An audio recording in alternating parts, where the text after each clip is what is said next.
How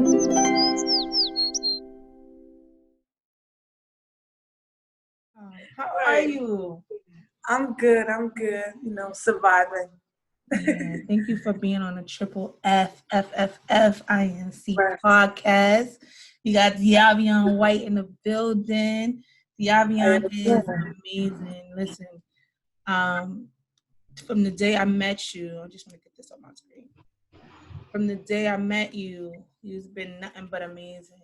I love the way you speak and how you are for the people and even your young people especially. And I wanted to hold on. I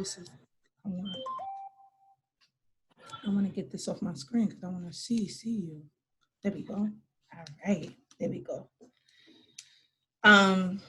But yeah, so from the day I met you, you've been a bright light. You walk into the room. I don't see you.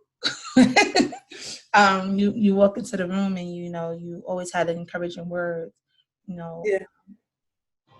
This podcast is for the young people, for their voice, and there's so much happening. I've been trying to get a hold of you for a minute, even before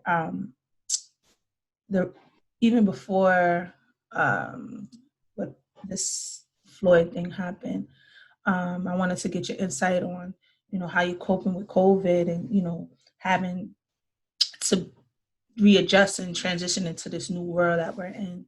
But today we could touch base on that, but I really want to get down to the nitty-gritty. First of all, I want to talk about what's happening now with the protests and how you feel, what you think we could do better, and all that good stuff. But first of all, I want to what's up with you? Tell me a little bit about yourself. I know a little bit, but they don't know. Tell me a little bit about who you are and Diavion White. Go ahead, you got it. Yes. So thank you, Aminta, for having me on your podcast, and letting me share my voice. My name is Diavion White. I'm 20 years old. I'm from Harlem, New York, and I am an entrepreneur, right? I have my own clothing line. I have my own sneaker. It's made with Italian. That's right, Royal, right? Right. Yes, Royal. Tell them what it is. Yes. My clothing brand is called Royal, and it's made to represent a time before slavery when we were all kings and queens, right? So that's what my clothing brand is about. And then I'm also an investor, right? So I know about financial freedom, and that's what I'm working my way towards. That's me. Nice. You forget now. You an activist too. Right, by I'm heart. an activist. Yes. Look. Yes. Don't be shy. Right, Listen. Right. I can't leave that out. Yes, I'm definitely a youth leader as well. Yes. So I want to talk about when COVID first happened. Like, how was that for you? Like, I got my call. We had to leave the building. Yeah. We went back to work, and it was like, okay, little, you're not thinking so much of it, and it's like, this is really serious. You started and everything. Yeah, like when I first had heard about it, it was in February when it was just in China, and like I didn't take it. I didn't just because we've had so many viruses going on, I didn't take it serious. It was just something that I saw, and it was like, okay, cool. That's something else coming in. Mm-hmm. But when they said that they had to shut down the city and people were losing their jobs, that's when it got surreal for me, because this is something that never happened in history. New York City shutting down because of a virus, right? Never happened before. So it's like, just to even be in this era and in this time to where we're living in a time that never even happened before. So like we're actually living in history, and it's scary, but then it's also eye-opening to be a part of the change, because there is a change. I feel like, because of the virus, the whole world is pushing towards digital currency, right? Because everything is online now. online banking, online shopping, right? Because of the virus. They don't want, to have any close contact, right? And with that, people have to get used to using Bitcoin and Litecoin and, just digital currency. Yeah, and that's a scary part too, because I know Yeah. you saw the. I mean, a lot of things we watch the news, we read, we see it social media. The group called Anonymous, you heard about them? Yeah. Yeah, coming and the hacking, and we talk about Bitcoins, and we know how people hacking. So that's even scarier. Like to completely rely on the internet, where you have people who can just get your information and just tear you down in 2.5 seconds on top of what's going on. You got to be secure with that. So that's one of the things too. Yeah. Even with Zoom, they have people jumping into people's Zooms, Mm-hmm. So that's scary. That's scary. I know that, us living in, because, I still live in the hood, Right. and we see these things. We see these things. We don't have that luxury of having that space with the backyard, and, we on top of each other. We in New York City, baby. Like, and, we see these things, and there's not nothing that there's not nothing that haven't been happening when you see the fiends on the street, the people who are homeless. I walk past it every day. And being out, like me and I was out of work and I'm home now, and I'm like, wow, like this is what's going on here, like this, because I'm always at work, I'm home, I'm in and I'm out, and I didn't even know my block was like that, right? But I've been around it all my life, but I'm just like, wow, with the pandemic happening, and being safe. My kids, for the first time, they went outside today. And, they went to a family member house who've been, inside just to see their family members, because it's hard staying in the house. Have you been able? You said yes. That's the next question. Like, yes. Saying I want to be outside. For real, And like, even with me, I've seen some of my friends go outside, but you still got to be cautious. You got to be mindful, and that's the risk that we're taking. I want to jump into something else. Remember, I told you, like, this, you're just having a conversation. Even if you want to chime in, you got something to say, when I might say something that might trigger you, or you just want to have something to be heard that needs to be heard, people, you could just come out and say it. But I want to talk about the Floyd situation, George Floyd. I haven't gone outside. I haven't protested yet, but I saw you on your social media, and I was like, that's my girl. I know she, you was out there, and you guys were a peaceful, I see you guys, with your friends, y'all out there, y'all very peaceful, and that was having wasn't fun going with out it. there to riot or loot stores and shit. Because I don't agree with that, right? I agree with protesting and all of us coming together to, bring numbers, to bring awareness, and to fight for a solution to these problems, right? But to create another problem like rioting and stealing from stores, I feel like that's that takes away from what we're out here to do, So I definitely don't agree with that, but I definitely do agree with protesting. Yeah, it was a lovely thing to just see a lot of all of us come together, because that's number one. We have to come together to create change. So that was just a beautiful thing to see, that we could come together. Right. Yeah, that's another thing too. Like, I wanted to see, how do you feel? Have you ever heard it? I heard it, and I seen it on TV too, and I believe it was a cop in Minneapolis when he first started the AutoZone. Somebody started breaking up the AutoZone, and the man, he was in all black, and they said that was a cop. And I was just on a Zoom call with the team, and from friends, and one of the youth advocates was saying that she protested in Soho, and there was detectives in the crowd, dressed up as normal people, and had like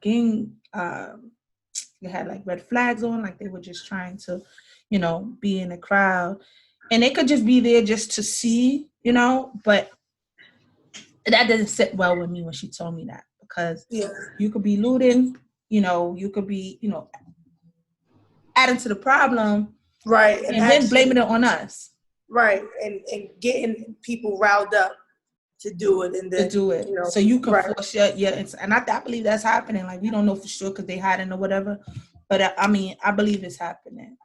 Even when, check this, it's like I saw a little meme on Instagram. It was kind of funny. The boy said, "We outside." So when he said we out, they talking about what he said. He said they talking about us black people looting. Did you see Kate and Susie right outside looting? Because it's all different. They're all different type of people out there. When you went out there, not just black people. Right. There's a lot of different people out there. But when it comes to the looting, it's just the black people doing it. Not to say that they are, but just to single us out, and that's just the way they want to do it. I definitely saw other races still. What? Right. You see that? So, and I haven't gone out yet because I'm doing other things. Like, I'm doing, with Triple Up, we got things going on virtual, but I plan to. But I want to be a part of the solution, right? We going outside, Right. supporting our people, getting donations from all over just to, to post up, protest, and give them water, things like that, because people been out there all day. People who are already out there from morning to night, and input, doing something like that. When it gets down to the nighttime, it gets a little crazy. Have you been outside in the nighttime? At the night? No, I haven't. I haven't. Especially not with the protesting. Yeah, I feel like at the night, people are tired, and it's just a lot of anger going on. So people are just going to do angry stuff. Mm-hmm. Right. And I already dealt with my anger. I don't need to. I don't need nothing from nobody's stores. For real.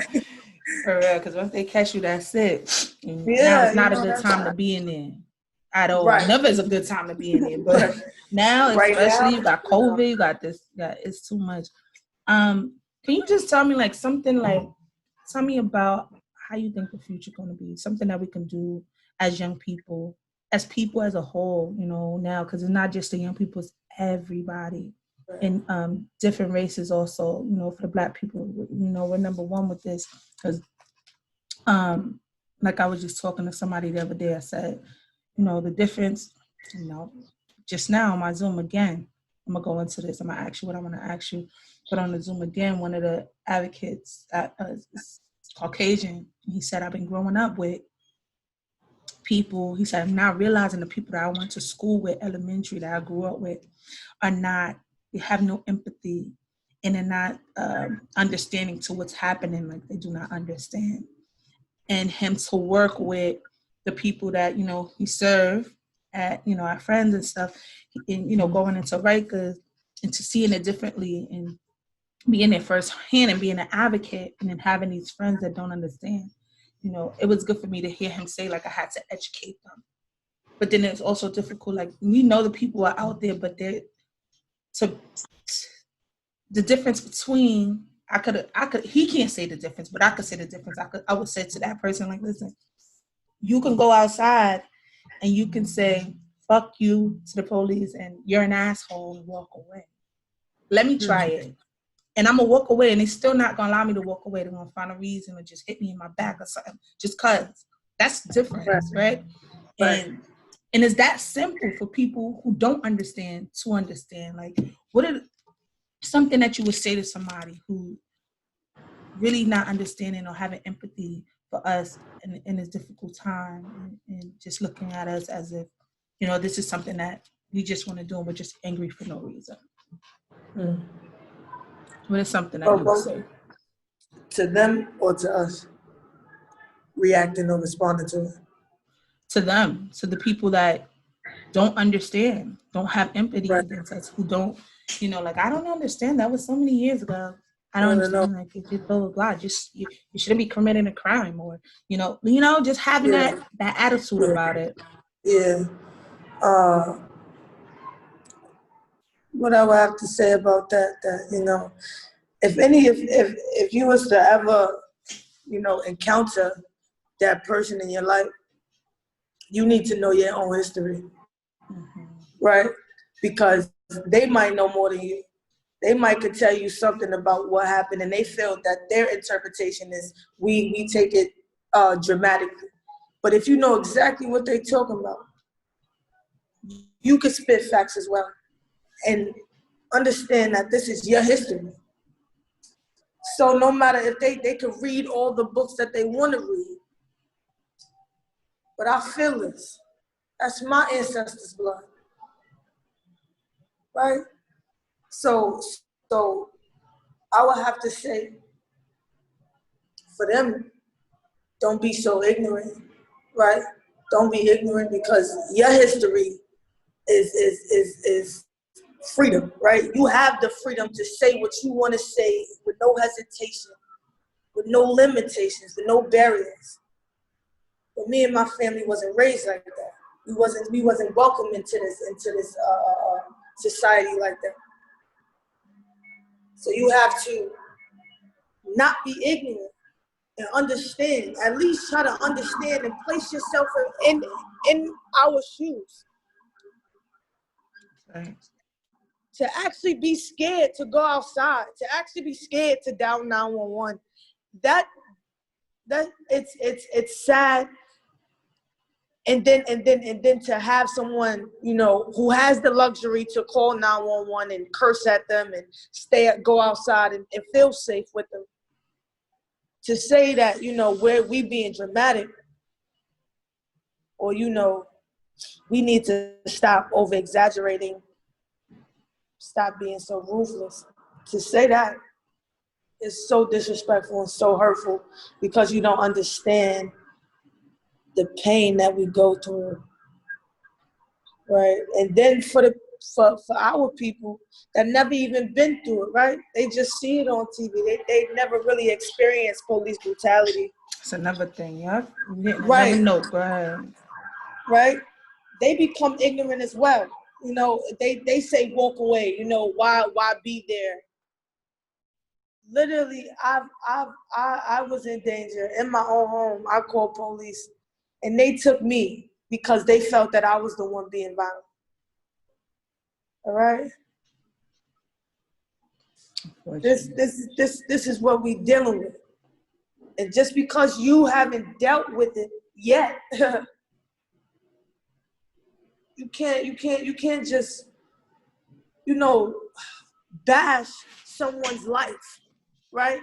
You can't do that, because if this was your life, if you went through what we go through, you wouldn't want nobody to say, "Oh, that's your fault." That would have never happened if you wouldn't just have be quiet, walked away, be respectful, right? We have to learn, right? For them, they have to learn to understand and be respectful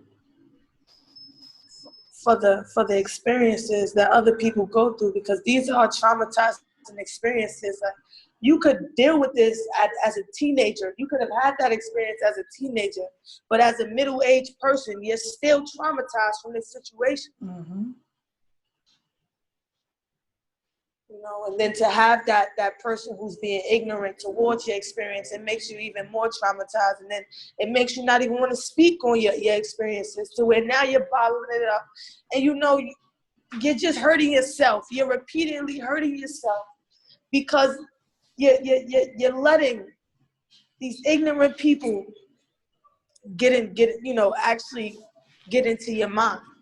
And I want to jump in right there, because you just made a valid point. It's like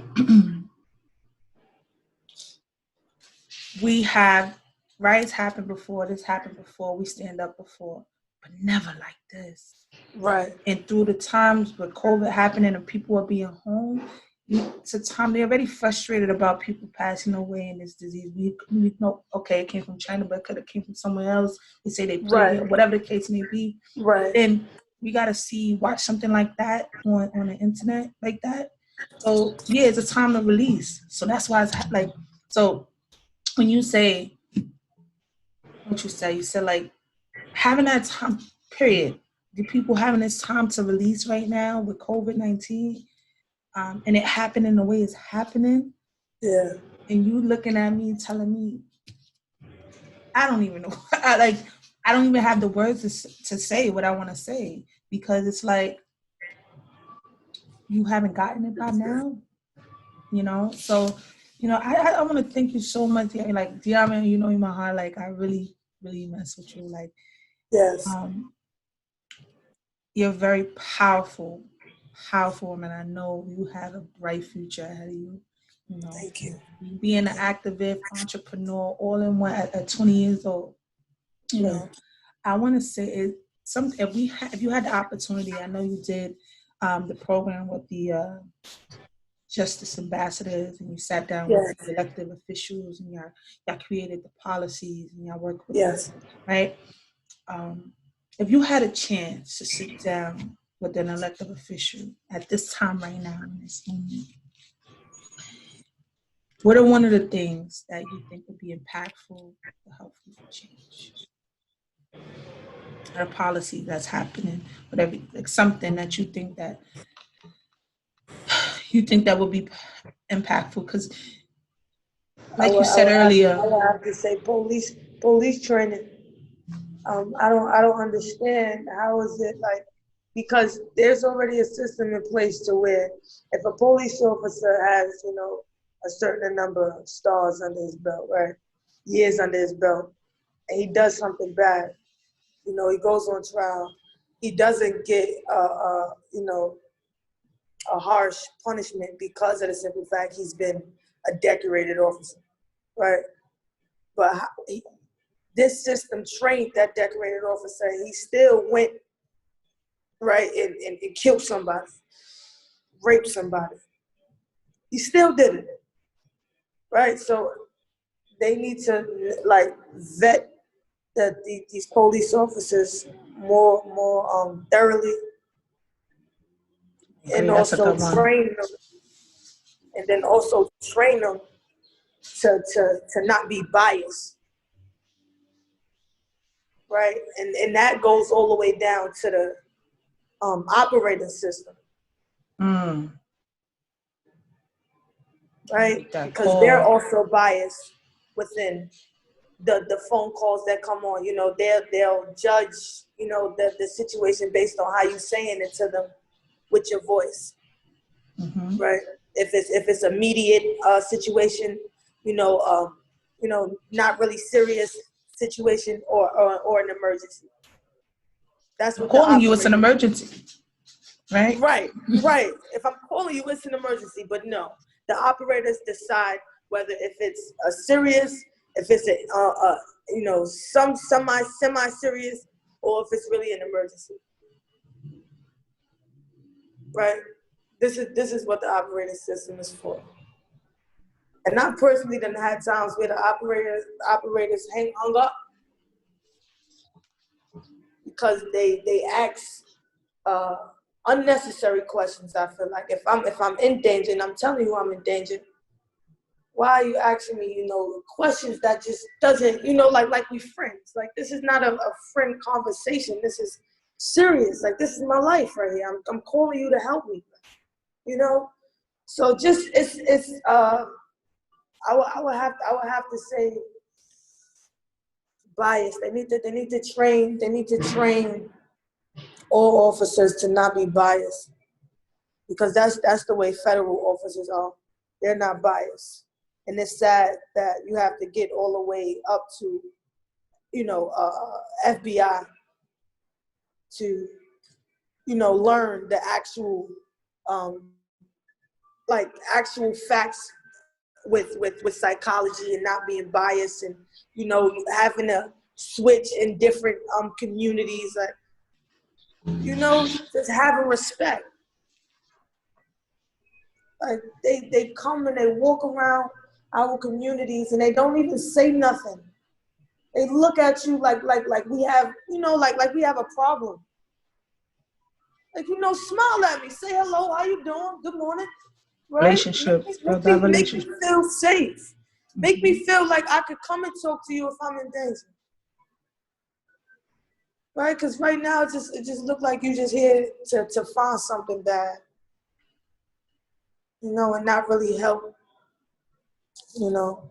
So I would definitely have to say they need to train them to learn how to not be biased, you know, because I've even being in that program with the elected officials, they were biased. Yes. So we had, like, for me being in there, I was talking, right? Because I was not I only know you talking for was. I myself, was right? talking. I was talking for my community, right? And and the people that I'm talking to, these are people that they may have been in the hood, but now they're not there. And they haven't been there for decades. Right? So they see it as, this generation is what's messing us up, right? This generation is reckless and irresponsible. But this generation came after, right? So what does a parent do when they have a child? They raise them, they teach them. Mm-hmm. So if this generation came after you, you're supposed to raise and teach me. And not wait till I get to a teenage age and then say that I'm reckless. I should not, I'm just, this is the reason why the police are coming here, because we're terrorizing the community. That's deep. Right? You're right. We need to come together. And that's why I joined the Neighborhood Advisory Board. Oh, yeah, I forgot you did that. Yep, I remember you did that. There's a lot of older people on the board, on the community board, the Neighborhood Advisory Board. Anything that is with policy, it's with law changing, it's all elderly people, right? So they do not understand what's really going on. They going off of the experiences of what they feel the problem is, right? And they feel like the young kids are the problem. And that's why they right? But if you open the door to the young kids and really let their voice be heard, this is why I love this podcast. Because things like this, you can see that there's a 20-year-old out here that knows that this rioting stuff is wrong, that knows stealing from stores is wrong, that knows you need to know your history, you need to know information to not be in shackles from the government, right? You need to teach yourself, take care of yourself, because nobody else will. I know that. And I'm willing to share that. So I would definitely have to, you know what I'm saying? Like, that's right, my girl. That's right. Listen, this is one of the main reasons why. I know once you got on here, you was gonna get hot. You was gonna get violent, right? Yes. And I just hope, once I put it out there on the platform and someone sees it and they see you, and they see all the young people and they see, like you said, they just see that because, what's the young people doing? And you made a valid point with the advisory board, right? You put me onto that. Like, I'm like, I should. You put me on. You came in telling me, like, listen, boom, boom, boom. I want to do X, Y, Z. Even how you walked in there, like a queen, like you're a queen anyway. You came up there like you were explaining things, right? Yes. You walk past one day and just say, you know what? Let me stop in here. Let me stop in here and let me just say what I have to say. And then from then it was and opening their eyes, opening everyone's eyes that it's not just the young people. And if you do help us, and you, as a community, if you help us when we're younger to know better, right? To be better, just to be better, Yes. It's very simple. You in my neighborhood. I'm not going to your neighborhood. You're coming to my neighborhood. You're looking like you're looking for something, rather than to help me or just smile. How you doing? Or even get my name. Right. I get your hi, officer. Someone so, hey, how you doing, Diabian? I'm gonna feel safe in my neighborhood. I know that he know me. I know him. I know whatever the case may be. It's that simple. It's that simple. Not to be biased, and I think that's a beautiful. Like, I think it needs to be heard. They need to hear this. They need to hear more of it. Like, it just gave me chills. Like, simply saying, hey, how you doing, officer so and so? How you doing, Diabian? Y'all got each other by name, and It's Right. gonna So make if you all ever the get in trouble difference. with another cop, you'd be like, no, hold on, call, Right. officer. He knows me, right? Like he Mhm, right. sees me every day. Or even You like, I know. know you, ex-officer, yeah. Or even recognizing what you're doing in the community, and they Right. recognizing you and working together, because that's what it's supposed to be about. No, it's Right. y'all here and we here. It's not supposed to be like that, not to be biased, right? So listen, Yavion, you are a flower fearlessly flourishing. Thank you for Yes. being on the podcast. But before we go, is there anything else? Because I know you said a lot, but is there anything else that you think, needs to be heard? Uh, I would definitely have to say, if you feel like you trapped and miserable, and the government is taking over your life, that's the time for you to reverse the tables and take control of your own life, and find the information to be financially free. Because in this world, money talks, right? So if you are financially free, you are one step closer to being free within all masses of life, right? So just take control of your life and don't be scared, right? Because I'm scared of letting somebody else take control of my life, right? Right. That's what I'm scared of. So definitely have fun and live your life and take control. Thank you. You just made my day with that one. You always inspire me, and it doesn't matter how old you are. They say, oh, the young people, Right. you inspire me every time I talk to you, girl, all the Yeah. time. And I really hope that this inspires someone else. And I know it will. Before we close out, I want you to say it with me. You got to say it. So at the end of every podcast, I say it. A lot of people get tongue tied, but when I was on the phone with you, you said flowers fearlessly flourishing. You had it right. Right. You Right. should just say, repeat after me. So I am I am a flower a flower fearlessly fearlessly flourishing. flourishing. Thank you so much Yes. for being a part. Yes. Yes. Yes. I can't wait to put this Yes, that was together. dope. That's That dope, was right? dope. I love that. I love that. That. So That listen, I was want you to dope. come back too. So